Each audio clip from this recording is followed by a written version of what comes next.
네, 김한길 표 제1야당은 15개월로 막을 내렸습니다. 일부에서는 대선 패배 정당을 15개월 동안 이끌어온 것 자체가 의미 있다고 할 정도로 제1야당 내부 사정이 복잡하다는 평가를 하기도 하지만 다시 맞이하기 어려운 호기들을 날려버렸다는 평가도 나옵니다. 실제로 새정치민주연합은 민주당 시절 국정원 촛불, 최근에 세월호 참사라는 여권의 초대형 악재에도 불구하고 선거란 선거에서 줄줄이 패했습니다. 김한길 대표 체제의 민주당 10개월, 또 김한길 안철수 공동대표가 이끈 새정치민주연합 5개월을 김현주 PD가 정리했습니다. 지난해 5월 4일 당 혁신에 대한 기대를 등에 업고 당시 민주당 내에서 비주류로 분류되던 김한길 의원이 당대표로 선출됐습니다. 김한길 대표가 이끌게 된 초기의 민주당은 국정원 대선 개입에 대한 진상규명을 촉구하며 싸우는 야당의 면모를 한때 보였습니다. 하지만 약 한 달 뒤 국정원이 2007년 남북 정상회담 대화록을 공개해 여야 공방의 쟁점이 고 노무현 대통령의 NLL 발언으로 옮겨가면서 전국은 교착에 빠졌고 김 대표의 리더십도 한계를 보였습니다. 우여곡절 끝에 여야가 국정원 대선 개입 국정조사에 합의했지만 국정조사 기간 45일 중 30일이 파행을 빚었습니다. 민주당은 국정원 국정조사 정상화를 요구하며 8월 1일부터 장외투쟁에 돌입했고 김 대표도 서울시청 앞 천막 당사에서 45일간 노숙투쟁을 했습니다.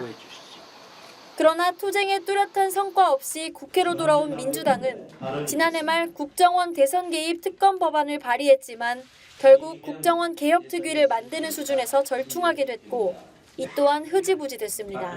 김한길 대표 지난해 상당히 어려운 국면에서의 당대표를 맡아서 이끌었습니다.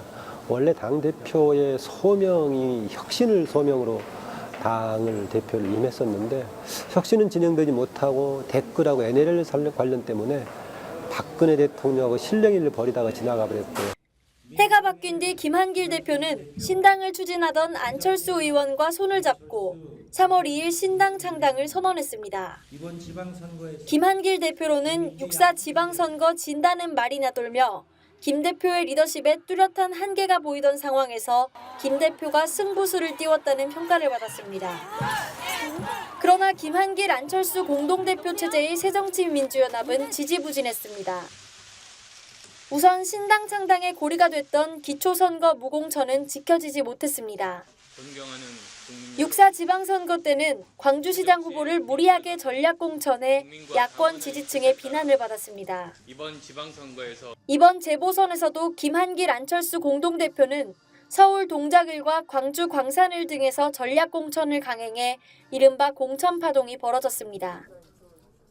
이는 세월호 참사 등으로 야당이 페널티킥을 차는 상황이라고까지 했던 재보선 지형을 뒤엎었고 결국 야권 참패의 원인을 제공했습니다.